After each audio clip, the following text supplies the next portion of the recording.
Good afternoon, everyone. This is Ken Carrar, the CEO of the Council, and I'd like to welcome you to another webinar regarding the SBA's Paycheck Protection Program. Part of the Council's efforts to provide you with the kinds of real information to assist you with your clients.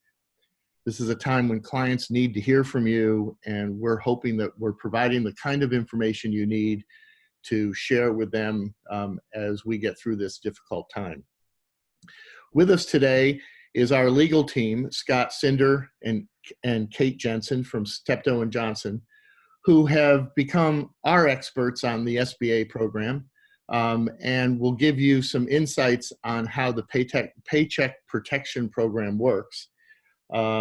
This is part of our continuing effort to support you as individuals and brokers. I'd also point out that we couldn't do this without your support of Council PAC. Council PAC provides us the love and attention that we need to have the kind of presence we do on Capitol Hill. And so I would just point that out. So with that, I want to make 2 points. One is we would request that you ask your questions in the Q&A box and leave any technical questions to the chat box, but to use the Q&A box so that we'll monitor that and we'll answer those questions as they come up. And two, that this program is being recorded and so that there will be an opportunity, it'll be posted on our website so that you could listen to it or share it with your team. So with that, I'd like to turn it over to Scott Cinder, our Chief Legal Officer of the Council at Steptoe and Johnson. Scott? Thanks, Ken. Good afternoon to everybody on the East Coast, and good morning to everybody who's not on the East Coast. We're going to cover this in sort of 3 parts. The bulk of the presentation is going to be about the new Paycheck Protection Loan Program that's administered through the SBA. But we'll also briefly cover the tax credit alternatives available to businesses in lieu of that program. And there'll be a math question really for you in terms of which may be better for you or your clients. And we'll give a very brief overview of the other Treasury lending programs and the Federal Reserve's Main Street lending program that will be available for larger businesses. Nick, would you mind going ahead and go to the next slide? So in terms of the small business payroll protection program, we view it as a very good program that if you qualify. 100% of the loans are federally guaranteed. There's no collateral, personal guarantees, or fees that are imposed on the borrower. So it's very attractive financing. It means that for the banks that are processing the loans, they really only have to verify your eligibility and not anything beyond that. So it should be a simplified application process. I should note that this is basically an outline, and then we're going to go back through and detail each of the elements of the program. Eligible businesses there's a formula, but you're eligible for up to $10 million in total lending capacity under the program. The loans are forgivable if you comply with the requirements, which essentially is to maintain or restore your pre-crisis payroll. To the extent that you cannot do that, whatever the pro rata piece of the loan that remains that has to be repaid, you'll have 2 years to do that with a 0.5% interest rate over those 2 years, and there is no penalty for prepayment. The loan payments will be deferred, so there's forbearance for the first 6 months and up to a year of the program once you receive the loan, and there's no recourse. So there's no personal recourse. The SBA really bears all the repayment risk from day one. Nick, can you go ahead and go to the next slide? Hey, Scott. One question that came in from the audience here has to do with the normal SBA requirement that you be unable to find credit elsewhere. That requirement is waived for this program. So I didn't make it onto that intro slide, but you do not have to show that for these payroll loans. Thanks, Kate. There are basically 2 sets of entities that are eligible.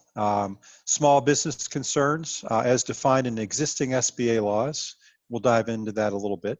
And there's also other eligible entities. So they include 501c3 nonprofits, so primarily charities, 501c19 veterans organizations, and tribal businesses, as long as they have no more than 500 employees or they otherwise qualify for the SBA's small size rules under their existing programs.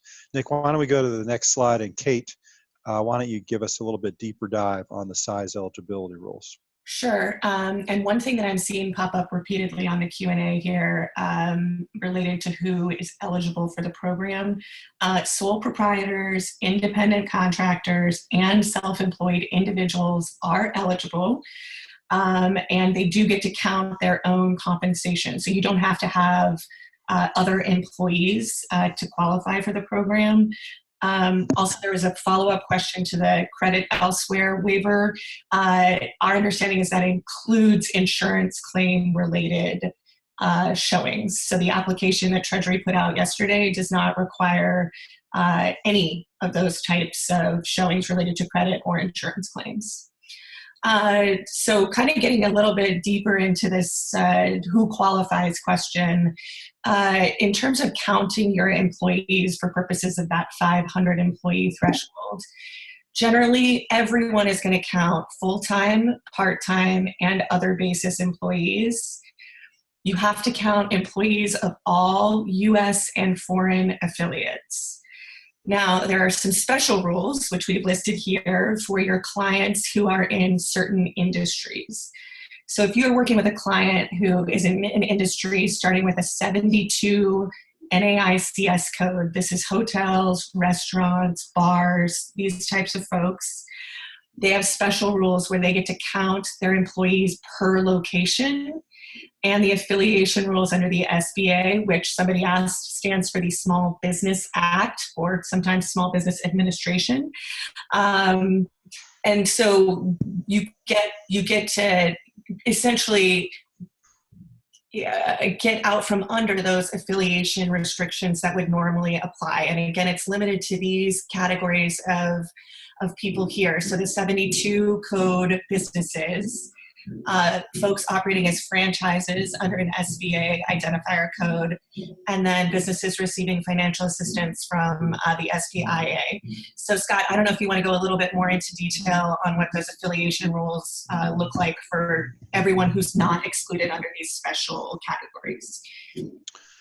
Yeah, the main questions that we've been getting from council members relate to private equity ownership.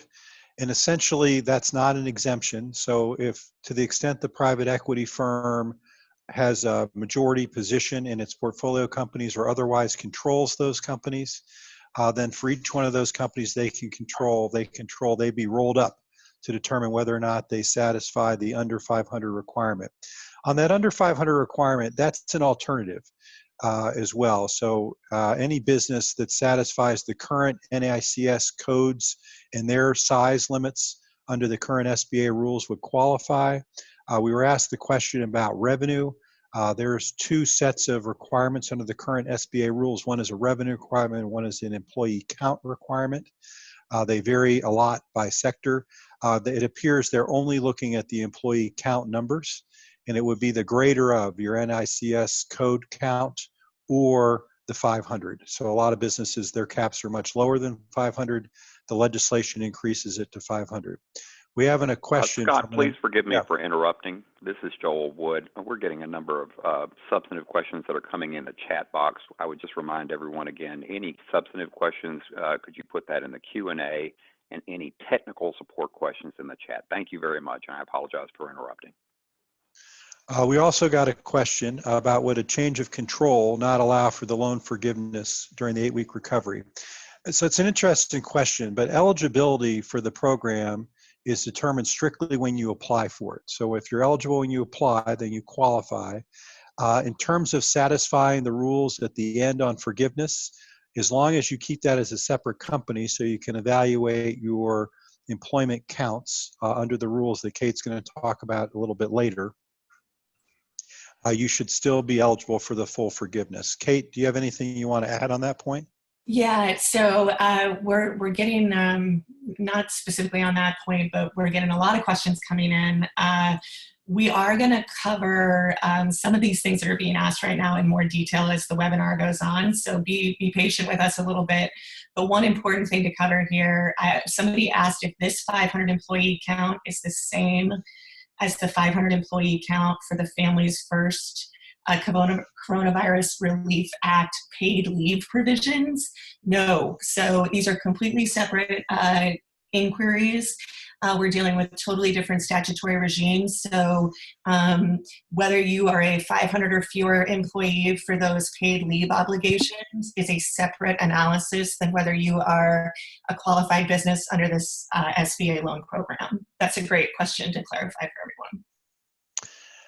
If you or your clients have concerns on the affiliation front, I think that's going to be the one place that's going to require the most analysis, and it really is a company by company analysis.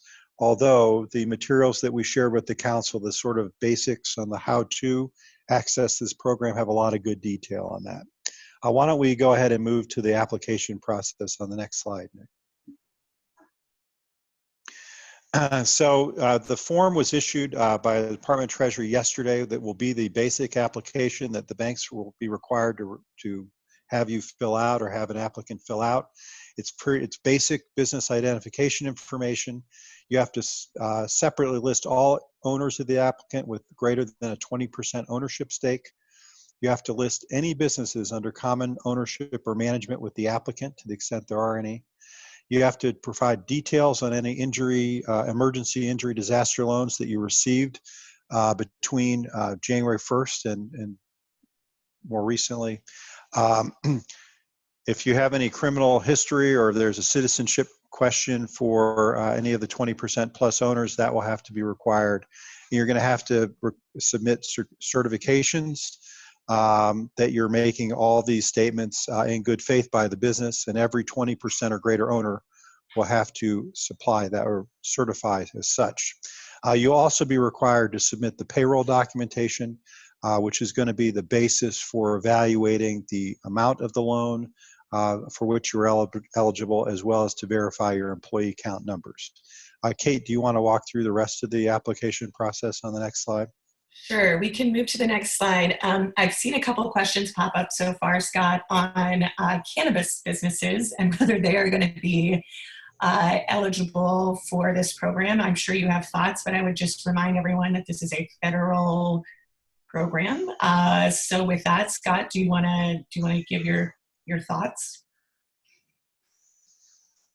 I haven't thought about that, which I'm surprised about. I can't believe that. There were prohibitions in the rules that came out about businesses that were devoted to, what is it, like lewd activities, which I think they're primarily referring to adult club type environments, as well as a limitation on gaming environments. I don't recall seeing anything on the cannabis-based businesses. So as far as I know, there's no actual prohibition. I think the problem is that those businesses don't generally have banks. And so I think it's going to be a bank by bank question about whether they'll be willing to process that loan. But I've seen nothing that actually bars them for participation in the program. All right, so moving on a little bit on the details of the application process, I did see a couple questions about, do you have to demonstrate need to access the loans under this program? All they're looking for here is a good faith certification that you need the money to keep going during this emergency. I have a feeling that not many people are going to have a hard time making that good faith certification. But just so folks understand, the application that came out yesterday is dramatically scaled down from what a normal SBA loan application looks like. Normally these things are just beasts. But it appears that what they're really trying to do here is minimize the time spent on applying and banks verifying your information so that they can get these dollars out the door as quickly as possible. That's the goal. So you have to make these certifications, you have to submit your payroll records so that they can calculate your loan amount. But otherwise, I think they're really trying to remove a lot of the barriers that would normally exist for these SBA applications. Next slide, Nick.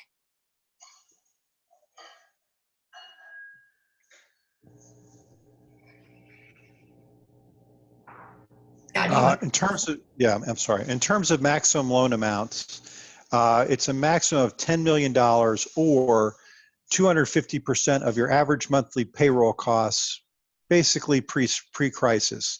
There are alternative look-back periods for new and seasonal businesses.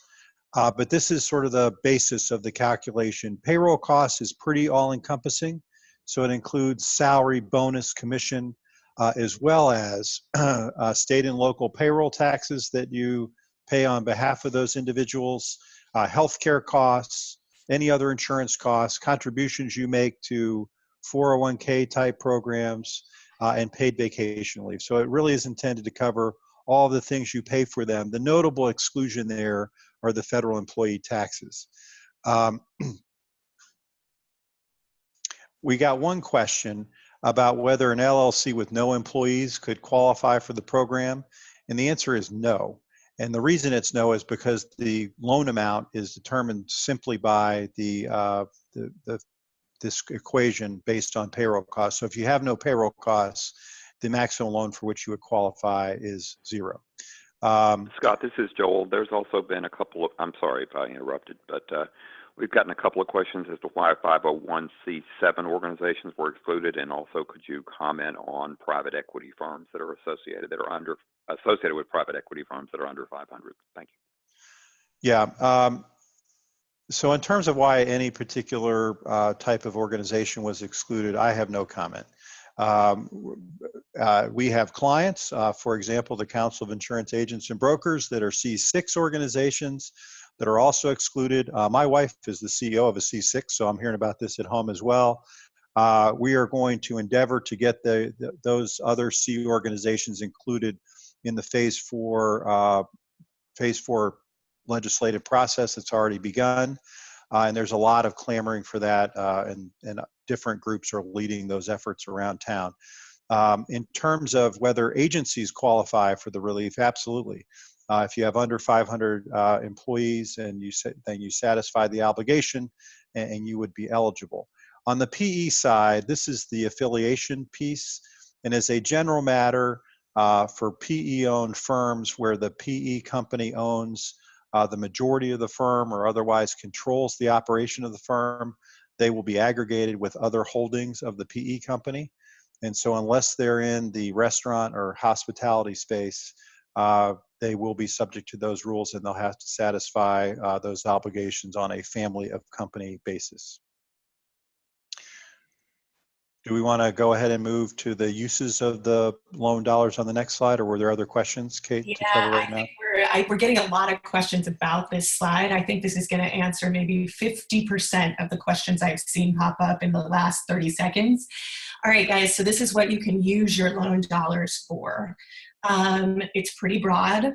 You can see here, you get your group healthcare benefits and insurance premiums. Insurance premiums is not limited, thanks to the good work of Scott and the folks at the council, to healthcare insurance premiums. That term is not qualified at all. So we think you can use these dollars to pay any insurance premiums. Now, keep in mind that there's going to be a little caveat here when we get to the forgiveness amount discussion, but in terms of how you can spend the money, insurance premiums count. Here, I had a couple questions pop up about payroll costs. So yes, that does include compensation to independent contractors, 1099 folks. And then you'll see here a big exclusion from those payroll costs is going to be individual employee compensation above $100,000. So this program is not meant for you to keep your sort of executive team on their full payroll at the expense of, bringing back some of your perhaps lower paid employees. So the benefit here really is up to that 100,000 amount. I think that probably covers the main points on this slide. I will say that anything you can use SBA loans for today, you may still use these payroll loans for, but a lot of that stuff is going to be excluded from your forgiveness amount, which we're going to talk about on the next slide. So I want everybody to just be very careful when we're talking about two separate things here. what you can spend the money on. That's what this slide is showing. And then what we're going to get into next, which is how you're going to calculate your maximum forgiveness amount on your loan. I think we can go to the next slide. A couple questions came up. Then why don't we field them here, because I think they relate. So first, there was a question about sole proprietors and whether they are included and how you think about their payroll piece. They are included. You're going to be able to include your income from the business, but only up to $100,000. So that will be the cap. And when you're thinking about that 2.5 times the payroll cost, for any individual on the payroll, their annualized income is also capped at $100,000 when you're evaluating it. So the real focus here is on trying to deliver payroll relief, particularly below that $100,000 level.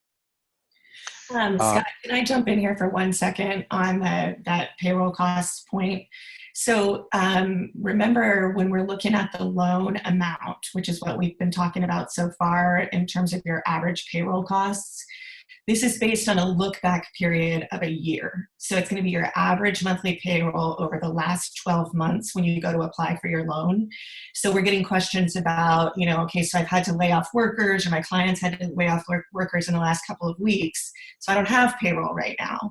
So that doesn't mean that you can't get a loan. It's going to probably reduce that average a little bit, but then hopefully whatever happened, looking back into 2019, is going to be representative of your average payroll costs. So keep in mind that full year average look back period. Kate, what is the end date of the look back period? So when you're looking at the year, what's the last date in that year that you use? My understanding of the legislation is that it's going to be 12 months prior to when you apply for your loan. Okay. So basically 12 months before now. Okay. Let's talk about forgiveness, because to the extent there's magic in the program, this is it. So the maximum available forgiveness amount is up to the full principal of the loan. So every penny you take out can be forgiven. If the sum of the following incurred and paid within 8 weeks of your loan origination meets or exceeds the loan amount. So payroll costs, again, calculated in a pretty robust way, but limited for any particular employee to no more than $100,000 on an annualized basis. Interest on mortgage obligations, provided the mortgage was in place prior to February 15th. Rent obligations, as long as the lease was in place prior to February 15th. And utility payments for services that, again, began before February 15th. So what they're trying to avoid here is anyone who's taken on new obligations since we were more aware of the crisis. They don't want those to be covered under the program. There is Treasury guidance that came out yesterday that said when they look at this, they're going to require that at least 75% of the funds have been spent on payroll costs in order to qualify for full forgiveness. There's also a formula that Kate's going to go through where you would have a pro rata repayment requirement if your payroll has declined vis-a-vis your pre-crisis numbers. And why don't we kind of move to that? And so Kate can discuss that, and then we'll take questions on that piece. Yeah, I'm also getting a lot of questions on the Q&A thing here, Scott, about payroll documentation. So this came up in an earlier conversation today, actually. Many of you and many of your clients have not filed your 2019 taxes yet. Because we all have blessed relief from that deadline.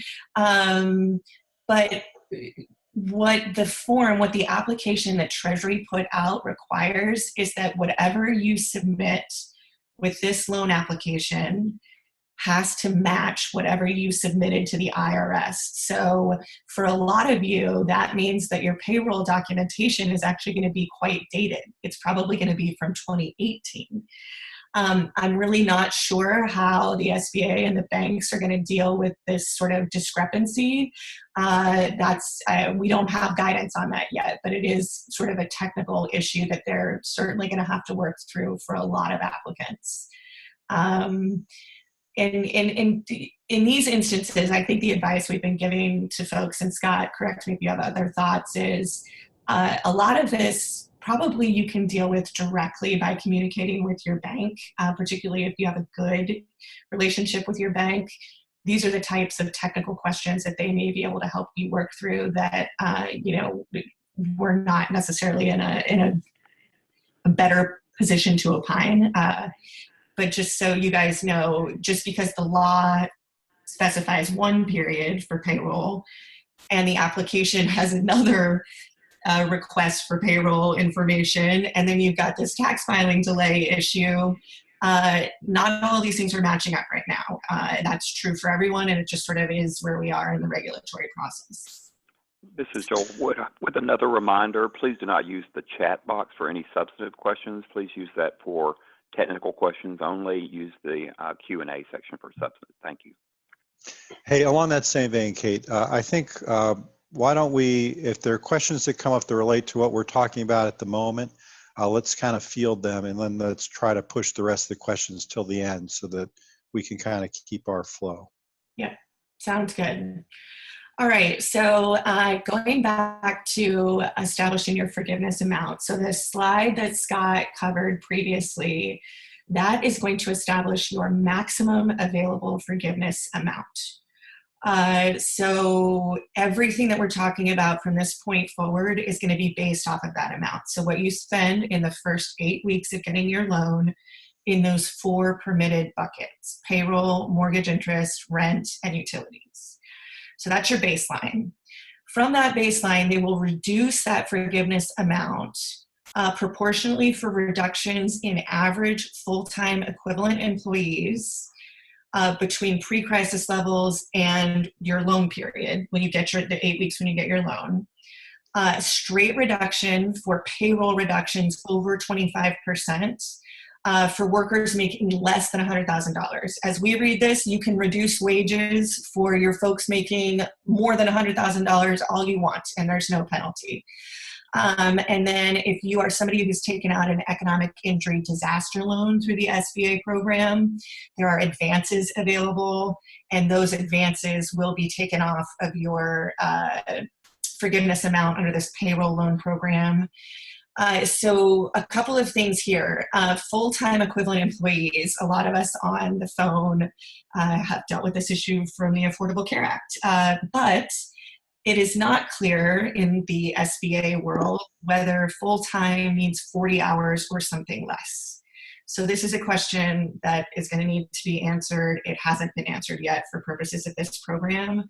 And there have been a lot of questions about, well, how do we calculate full-time? How do we, what if all my employees' hours are varying all over the place? Couple of things. Remember that you count your part-time employees in your overall employee count, no matter how many hours they're working. And for purposes of this forgiveness stuff, full-time equivalent hasn't been defined yet. So there are a lot of questions there we're not going to be able to answer at this time.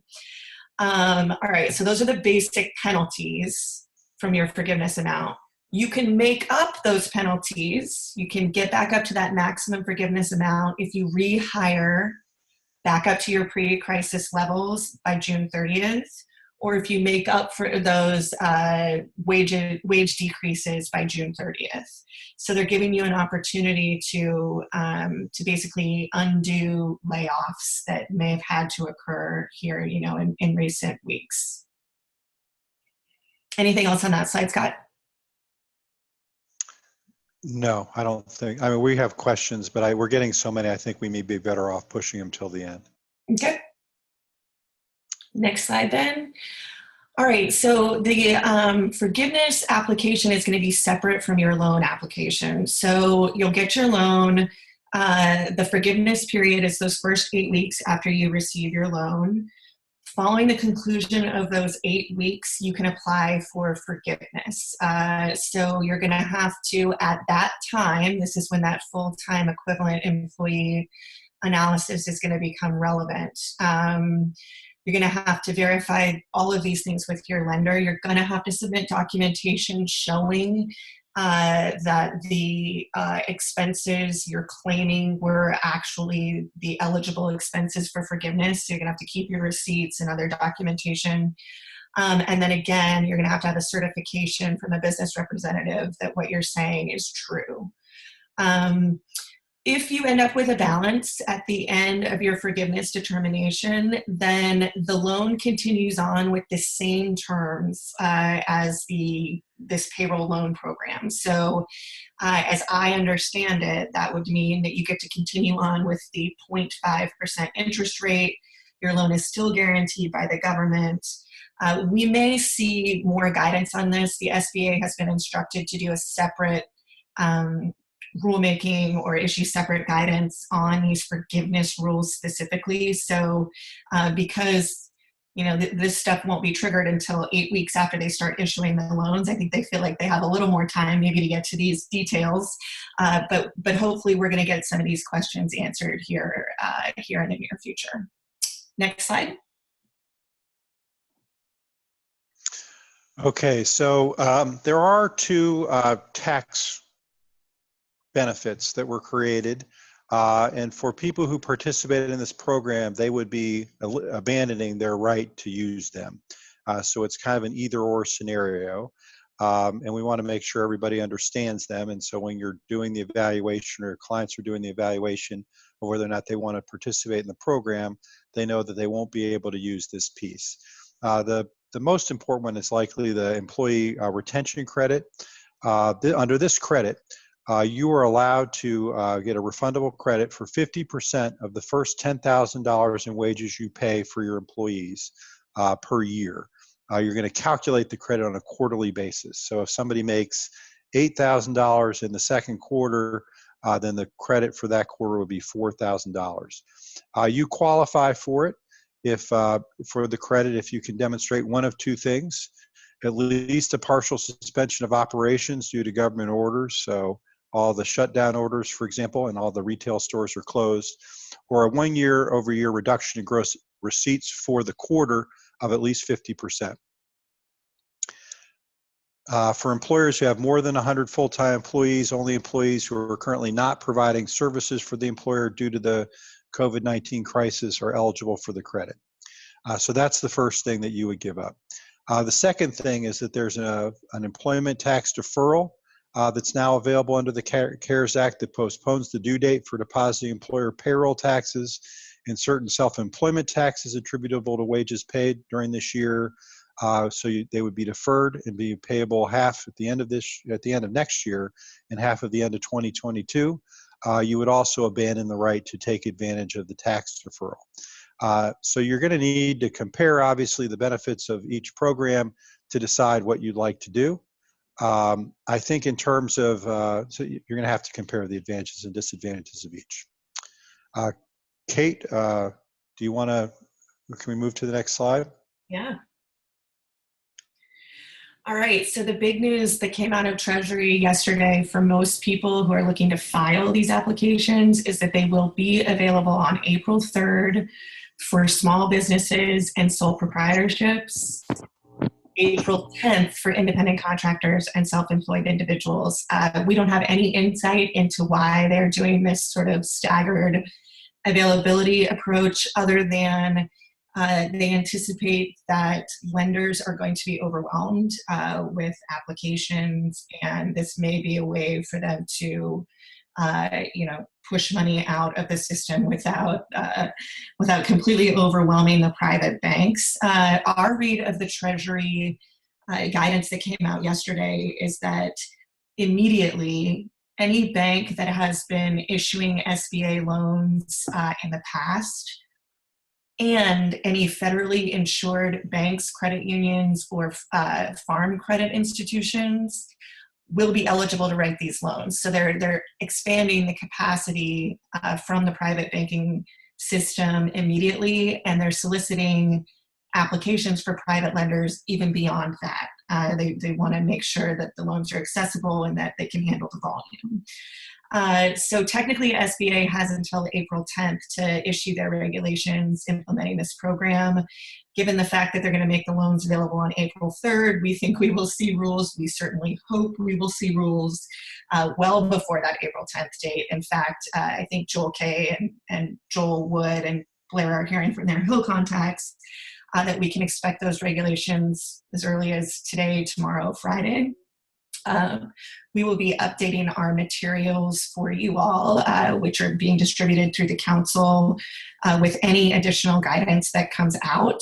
So that will include sort of the first slate of regulations to implement the program. And then also, as I mentioned earlier, there will be a second round of rulemakings to deal with some of these subtopics like the loan payment deferment and loan forgiveness provisions. There was a question that popped up recently about the deferment. Treasury guidance that came out yesterday said that all loans are going to be deferred, all loan payments automatically deferred for 6 months. And then under the law, that can be extended up to a year. So there's pretty generous deferral relief in here for making any payments on these loans. Next slide. So there are other funding options to consider. My personal view is if you're eligible for the SBA program, particularly if you think you'll be in a position to get the loan forgiven, it's a superior option to anything else because all the rest require repayment and some come with relatively extensive compliance obligations to receive the loans. But there's going to be a direct loan program for mid-sized businesses. There's actually two. One is a middle market lending facility that comes with a lot of restrictions, including retention of 90% of your employees, an agreement not to be active in any unionization effort in your business for up to 2 years after you've repaid the loans. There's a middle Main Street lending program that the CARES Act also authorizes the Fed to establish. It's kind of the last column to the right on the slide. There are no rules around that program, and the expectation is it won't come with many of the constraints that that middle market lending facility has, and so we're waiting for rules on that. There's also some direct loan programs through Treasury for heavily distressed industries, particularly air carriers and cargo air carriers, and for businesses that are critical to maintaining national security. These are loan programs that will be negotiated directly with the Department of Treasury. We've been doing a lot of work in the space on all four, and we will have expanded materials, particularly on that Main Street business lending program, as soon as those details are available. And with that, why don't we go to Q&A? Joel, I know there's a lot of questions that have come in. Maybe you could kind of curate those and fire it well at Kate and I, and we'll do the best we can, or Kate and me, to respond. Actually, Scott, if I could suggest, this is Joel Wood, that you and Kate scroll back up, and while I've got the rest of our government affairs team on the line, we could just speak at the higher level of phase 4 potential activities, and I'll let you and Kate be looking at these, and I've seen a number that have not yet been covered, and then I can assist on that as well. If you're getting our daily updates, you will have seen yesterday that we and a broad policyholder business coalition have launched a prospective business and employee continuity recovery fund. This is in legislative form, and we are currently trying to determine who our congressional champions on this are going to be. It's obvious from this call and from many other communications that a great number of American businesses are not going to receive substantial assistance under this $2.2 trillion CARES Act, and we are going to need to see much broader relief. The political concerns that we have are that we've been seeing, you saw the president last night suggesting that a $2 trillion infrastructure plan be used as the next level of stimulus. We've seen proposals coming from Speaker Pelosi that they be used for student loan forgiveness, that there have been additional union calls for unlimited paid sick leave. We've seen all kinds of other industry sectors coming forward, and so our belief is that there is a necessity for phase 4. We in the insurance community have now united around this proposal for a business continuity proposal. It is not a business interruption facility. It does not mandate the mechanisms of the private insurance industry. However, It would be designed after the 9/11 Victims Compensation Fund with a special master, contracting with private industry. Presumably that would include a number of brokers, CPAs, insurance carriers, and the like, with complete voluntary participation. So with that, Scott, unless my colleague Joel Copperwood would like to weigh in with additional political color, I'm wondering if you, Scott, have been able to review some of the questions that are most topical. Yeah, Joel, if I can just chime in real quick, I just want to say on that fund that you were just talking about, I've been talking about it since it was launched yesterday with a lot of members of Congress and their staff over the phone, and the interest level on that is high, because I think everybody understands and recognizes that this Paycheck protection program is going to run out of money fairly quickly. It's a short-term solution. Ours is more of a long-term solution. They really like the fact that it's built on current existing infrastructure. So that's all fine and well. And I would also just add that when it comes to the prospects of phase 4, I think it's looking by the day increasingly likely that something is going to happen. What the parameters of the package look like, I think is still up in the air, but the fact that the President of the United States is calling for a $2 trillion infrastructure package to be included into that is significant. So again, it's becoming a grab bag, like you said, where everyone's just laying out their Christmas list of what they want in it. But when it comes to the lists of what's being asked for in the next package, I think that our continuity fund is an incredibly responsible, germane approach for a phase 4 project. So far, I mean, it's only been a matter of days and hours, but I think the momentum is strong.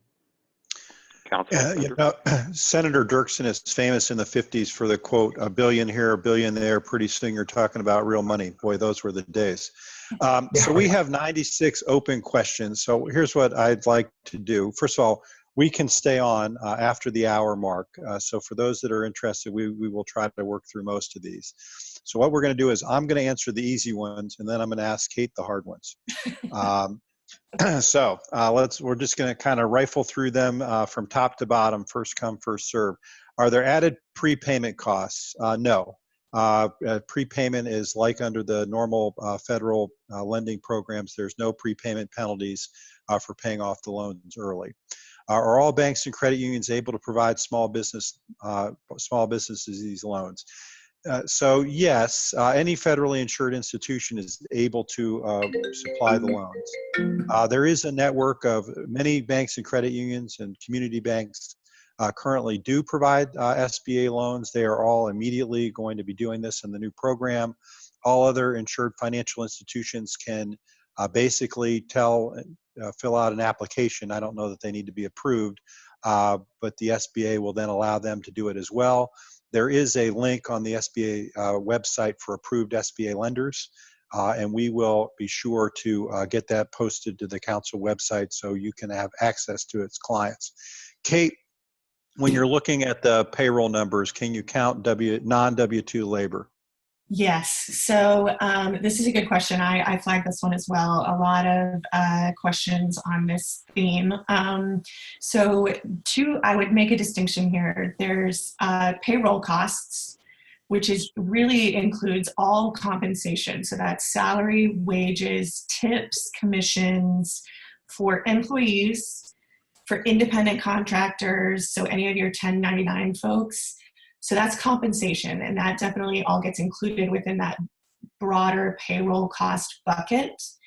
Somebody asked about the $100,000 limit. That's on compensation, not on the overall payroll cost bucket. So that's kind of an important distinction that will definitely influence your loan amount here. Heather Steinmiller asks if we can expand on the point regarding you don't need to show insurance claims for qualification for loans. So you don't for this program. So typically in the SBA disaster loan program, you are required to make that showing. But both under the expansion of that program, which is a separate loan program, which has its own qualification requirements, which is causing all sorts of confusion, I think, you don't have to show it. So for either of the two current programs, you do not need to show that you were denied insurance coverage to qualify. We were asked how 501c3s, which are the only and the tribe organizations apply. What are the qualifications? They're the exact same. you fill out the portions of the form that are relevant to you. But again, the payroll costs are going to be the really critical number. Kate, Matt Gardner asked how we figure out hours for part-time employees all work a different schedule. Yeah, so again, the hours piece isn't going to matter for this original application because you are you're just counting bodies. So you just count all your part-time people as one. And then for the payroll cost determination on this initial loan, you're looking back at an average over, again, we're getting questions about this. Again, that's going to be looking back from when you apply for your loan, looking back 12 months. So that hours thing is really not going to come into play until you get to your forgiveness application, which is at least 8 weeks down the line. And we do not have guidance on that yet. Thanks, Kate. Lisa Hawker, hi Lisa. She asks, is there guidance on what constitutes group health plan, insurance premiums? So yes and no. Basically anything that you're paying on behalf of the employee, voluntary benefits, contributions to cafeteria plans, direct payments for health group health plan premiums, they all count. And if the employer is paying the cost of the employee contributions for any period of time, that would count as well. It's everything paid to or on behalf of the employees, I think, is the way to think about it most cleanly. And I think it's pretty all-encompassing. Kate, if a small business is foreign owned, are they still able to apply for this loan? No, I don't think so. So this goes to sort of an underlying definition in current SBA regulations. These are business concerns, quote unquote, business concerns. To qualify for these SBA loans, you have to be, well, actually, let me take that back. There might be circumstances in which this could work out. So to be a business concern, you have to be a for-profit business with some presence in the United States, and you have to do your primary amount of business here in the US. So this is going to be one of those factual questions, I think. So if you're, paying taxes here in the US, you're using US suppliers, so on and so forth, all of that would count towards showing that you are a business concern, but that's going to be a more sort of circumstance by circumstance analysis. So if you're a company that's incorporated in the United States and all your business is in the United States, but you have a foreign owner, you would still qualify for the program, yes? Yes, you would. But one thing that is going to be excluded from those payroll costs, this is worth mentioning, is comp to non-US based employees.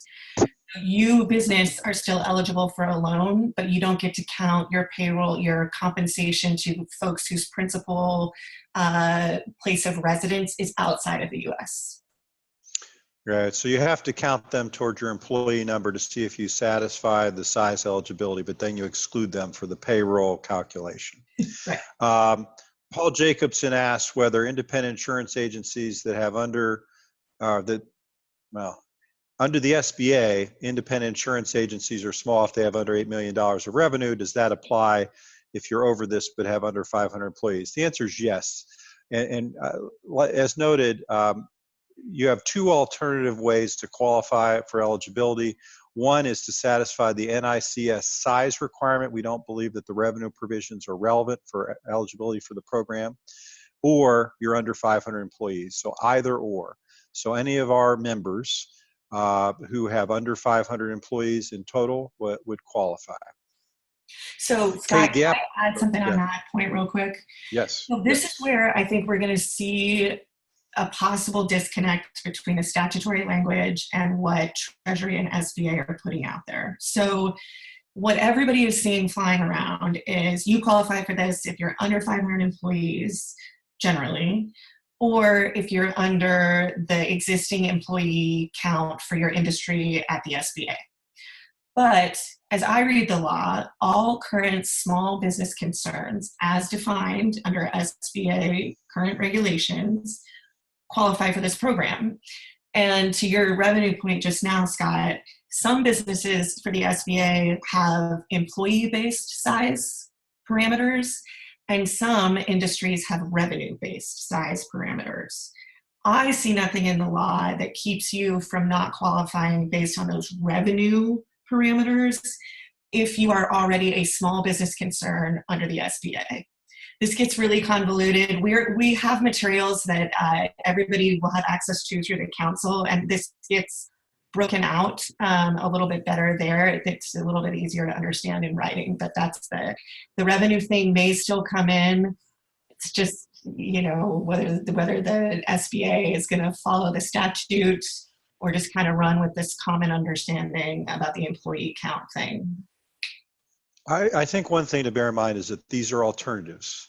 Mm-hmm. So if you qualify under any of these provisions, then you're in, not under all of them. So if you're under the revenue count for the industries that have the revenue caps and you have 2,000 employees, you would still qualify. And so there are additional ways to get in. They're not bars. Mm-hmm. Kate, if an employer gets to 500 or less employees after furloughing or termination, but before they apply for the loan, would they still be eligible for a loan? So let's suppose they had 550 employees for the last 12 months, but right now they only have 450 because they terminated their employees. Before you answer, I will note this. Furloughed employees count as employees, and so they would have to be terminated and not furloughed, I believe, because by furloughing them, you're keeping them on your payroll even though you're primarily covering their benefits. So in most states, they count as still being employees, but they may make you eligible for unemployment insurance. But Kate, on the terminating piece, if they had reduced their payroll in response to the crisis, are they eligible or no? Yeah, so that's a really interesting question. I do not see anywhere in the law a look back period for the employee count. I think that's a snapshot in time, and I think that snapshot is when you apply for your loan. From a policy perspective, I'm not sure that sort of jives with the purpose of this loan program, but I think technically, yeah, you're going to report your employees on the day you go to the bank to apply. I agree. We have a question about how can a business determine which loan they qualify for, the Paycheck protection loan or the disaster loans? The answer is they can apply for both. In fact, you can roll in your disaster loan into your Paycheck protection loan and pay off the disaster loan. So most businesses will be eligible for both. There are slightly different eligibility criteria. So some businesses may only be able to apply for one or the other. For example, we believe C6s are eligible for the disaster loan relief, but not for the PPP. But most are eligible for both. It's our read that the PPP is better. Mitch Andrews asked whether a restaurant group having 1,000 employees with 20 locations of 50 employees per person per location could apply under the 72 SBA NICS topic or code. The answer is yes. The answer is yes. They can. They're eligible based on that facility's exception to the normal rule. Somebody asked Kate whether they count terminated employees as well when they're giving the representation on the application for their number of employees. No, it's just asking for your number of jobs when you apply, so you don't have to report that. We got Heron Hopper asked, does payroll information also include foreign subsidiaries? The answer is no. They do count, again, toward whether or not you're eligible and you satisfy the SBA eligibility standards or the 500-person standard. Kate, if colleges and universities apply for the loan while student workers are not employed as they are no longer on campus, do they have to count them toward the 500 number? Yeah, no, I think same thing here. This has not come up before, so good job, guys. You've identified a new one for us. As Scott said, if you have terminated folks, so they're off your payroll, I don't think you have to count them in your employee count. Bob Grigas asked if a business has 600 locations and the equity ownership is 51% or more at each. The answer is that unless they're a restaurant or a franchise company, they would be aggregated for purposes of determining whether or not you qualify because you have the common ownership across the companies. Kate, we may not know the answer to this, but John Baxter asked, does the 20% owner rule apply to a trustee of an ESOP-run company? So for purposes of the loan application, all it says is 20% or greater ownership. I would direct folks, there's some small print at the end of that loan application that talks briefly about some of these entities with respect to ownership, so I would check that out. I have not memorized that small print yet, but we'll get there. The one thing I would say is I think that speed counts here. There's not going to be enough money to satisfy the demand. And so on a question like this, I would argue that from a philosophical perspective, it should apply. If it's an ESOP and an individual controls more of the, at least 20% of the ESOP, I think that you're not going to get your application kicked out if you make the owner certification and make the owner disclosures. You may if you don't. And so I believe it would be a mistake not to make the disclosure. I agree. Either don't give them any reason to reject your application, because there are going to be plenty right behind you.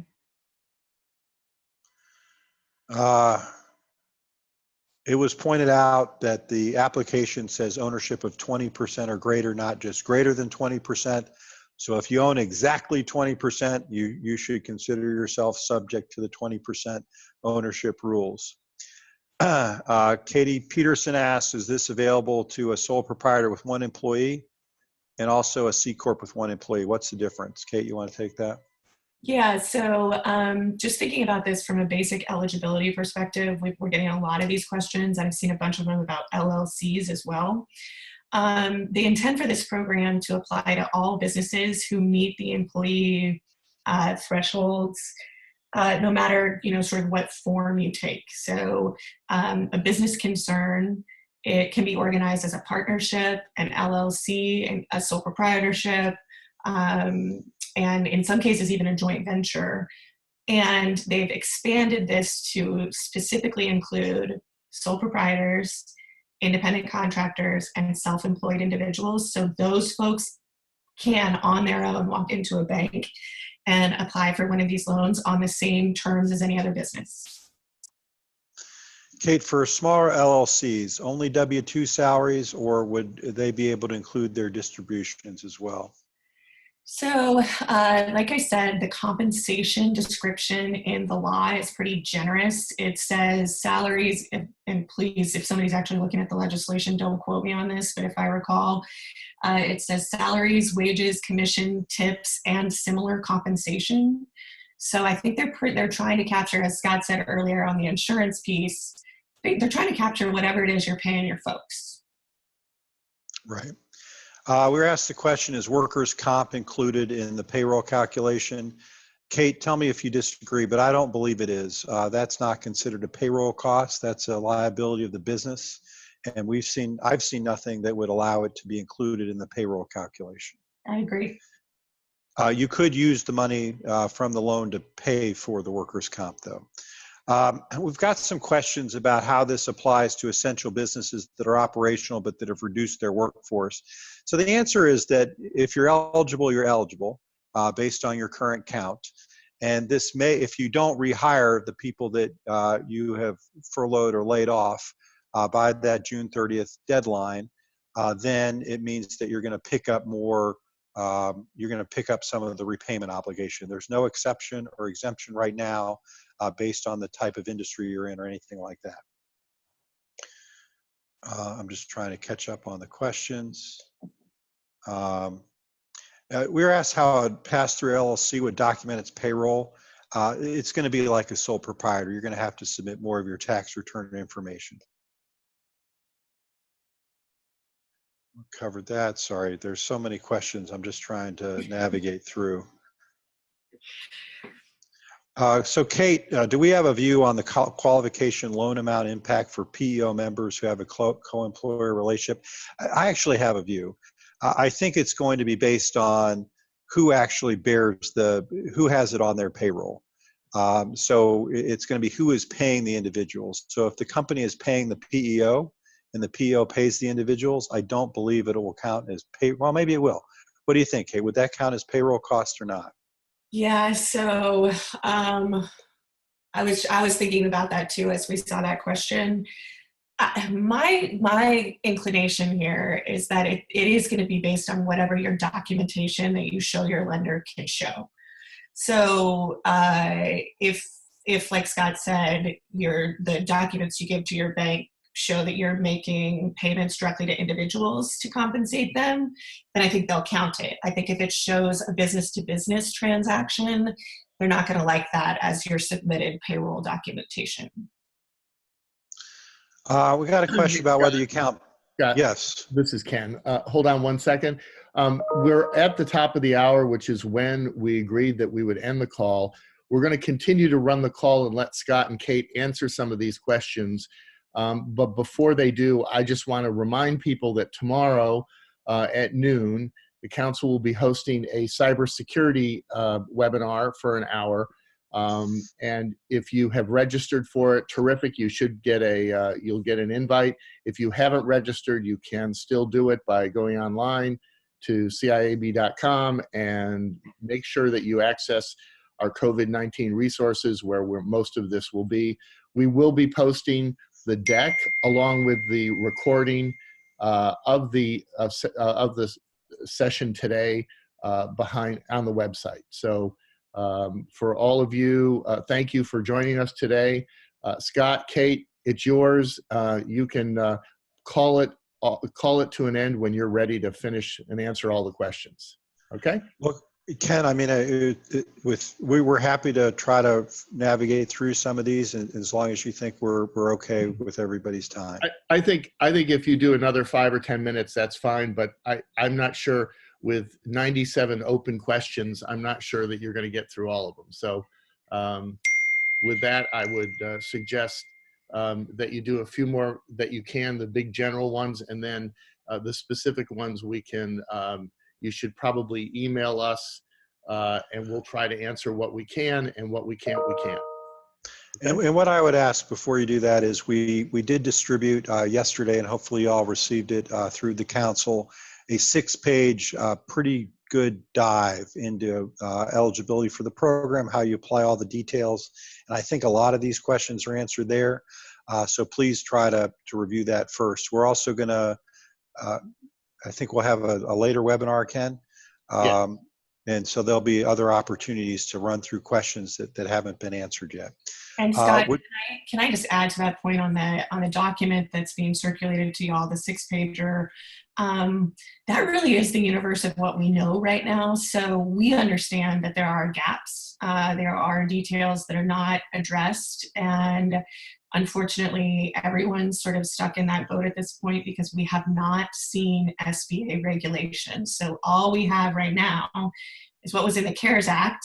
And we all know how well Congress does at writing giant loan program details. And what Treasury just plopped on its website yesterday out of the blue, and the loan application. So those are really our only resources at this point, and we're trying to read the tea leaves a little bit and read between the lines as much as we can, but some of these questions still need to be answered for all of us. So I would just flag that for you as well. If it doesn't seem like we're addressing something, it may be not because we don't think it's important, but just because we don't have an answer yet.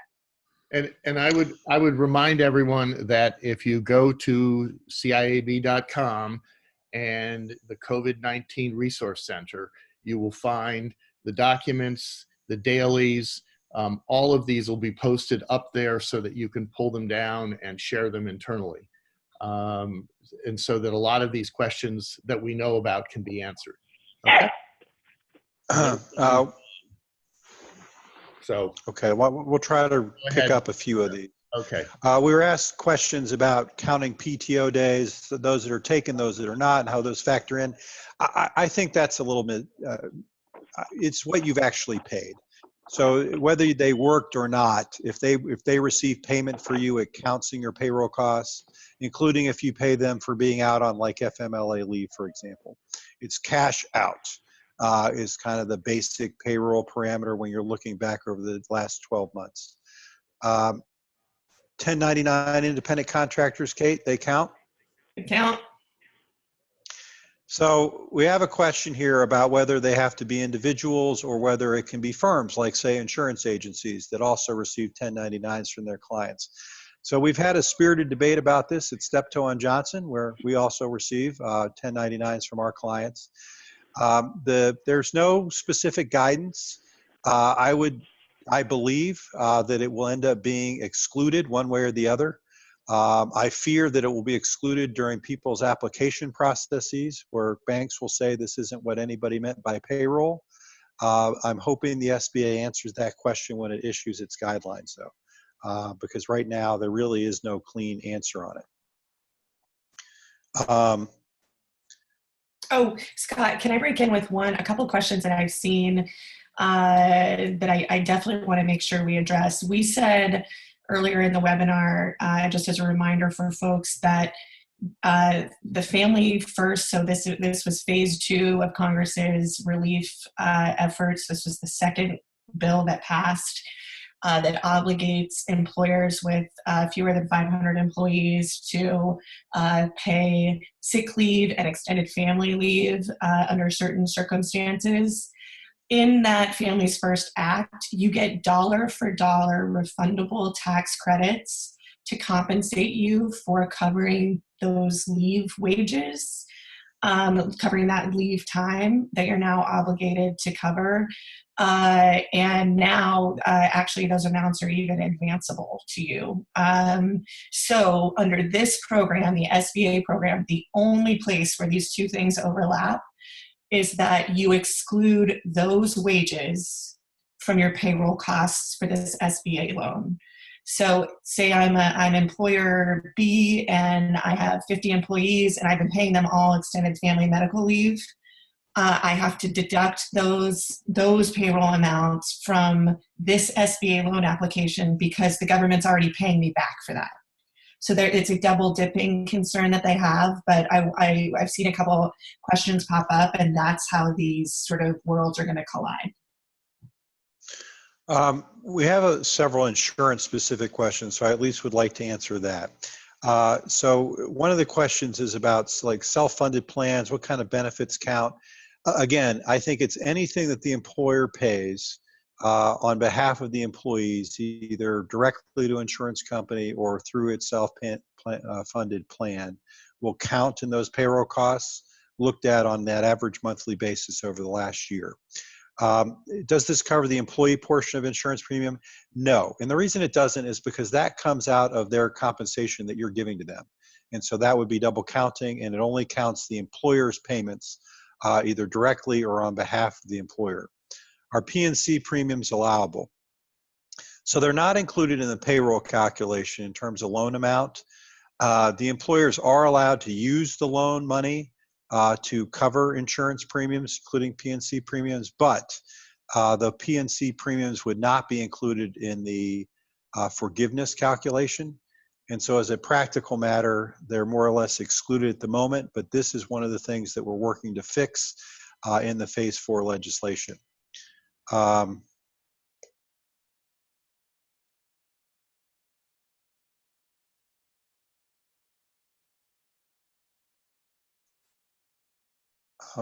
Kate, do you see other questions that we should answer in the couple minutes we have left? Yeah, so I have also seen a couple of questions about, and Scott got into this a little bit earlier, about the interaction between the SBA's expanded disaster loan program and this program. So as Scott said, and the reason that this is coming up a lot is because in Congress's first stimulus package, they gave the SBA a lot of money to put into their disaster loan program so that businesses that were suffering economic injury could go to the SBA and get some emergency relief. So a lot of people started doing that back in January. They went and they got SBA disaster loans. Now, lo and behold, they roll out this new payroll program that has all this forgiveness benefits and deferment and all the bells and whistles, and people are like, wait a second, I would have applied for this loan had I known.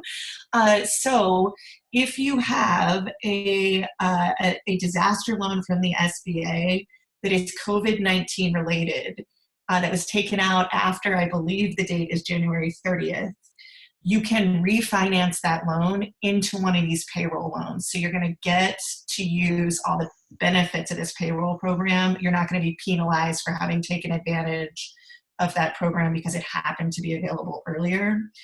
You can have both loans at the same time. You can have a disaster loan and a payroll loan, but, big but here, your disaster loan cannot be used to cover anything that your payroll loan can cover. So you can't use your disaster loan for payroll, mortgage interest, rent, utilities, any of the eligible expenses under payroll loan program. But that leaves a universe of things like, somebody came up with a good example recently, actually, and I'm totally spacing on it. For instance, if you had a construction project underway or an improvement to your property underway or things of that nature, you could use your disaster loan for that type of stuff. So that's how those things are going to interact. Good. We've had a bunch of questions about the $100,000 payroll threshold. So basically, for both the loan amount as well as the forgiveness, you only include the salary, cash compensation up to $100,000 for any individual. So they still are included in the calculation, but any amounts over that threshold are excluded from both the forgiveness calculation as well as the eligibility calculation. The only difference, the other difference it makes in terms of that $100,000 person is when you're looking at those ratios on whether you qualify for full forgiveness, you can't cut anybody's salary who was making less than $100,000, anybody's cash compensation, more than 25%. But you can cut people who were making more than $100,000 as much as you want, and that does not factor into that ratio. Mm-hmm. We've had some questions about C3s and whether the 500 employee limit still applies to them. It does. They still have to be under 500 employees to qualify. I know we haven't gotten to a lot. This is Joel Wood. Could I ask you, as it seems to most observers that this $349 billion is going to be exhausted rapidly, does the Treasury have any discretionary authority to keep it going in the absence of additional congressional authorization? This is Kate. So what they did here is interesting, is they did a special appropriations to a new account in Treasury that is named for this program, and that's where the $350 billion went. And they took all of this out of the SBA general loan appropriations. So I don't know if that makes a difference, but it's not in a bucket of funding anymore. They would also have to take the money from one of the larger lending programs, I think. And so for me, I think the most likely scenario is an additional congressional authorization as opposed to them doing it unilaterally. Unlike the Fed, they don't have access to money, but through money that's given by Treasury or by Congress. Thank you. So Scott, actually, this might be a good question to end on. The last one we just got about kind of the time scope of the program. So somebody's asked us, does your 8-week period for forgiveness amounts have to conclude before June 30th? So bearing in mind the point that Joel just raised, that we anticipate that at least the original funding stream for this is going to run out very quickly, you do have until June 30th to file an application for a loan under this program.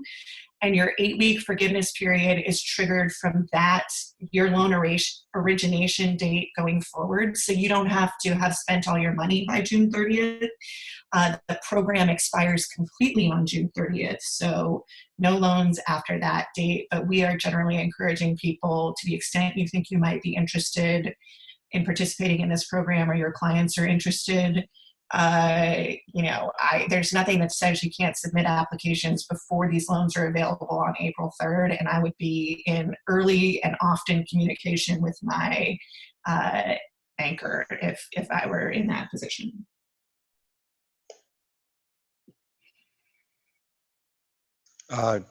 Ken, would you like to conclude there? Well, in the absence of that, this is Joel Wood. I just want to thank both of you so much. I hope that this has been useful for the many of you, the hundreds of you who have stayed on this call. We will be posting this. Not sure the timetable on that, but as soon as we can. We are grateful for all that CIAB members are doing for your own firms, for our association, and most especially for your clients. Thank you.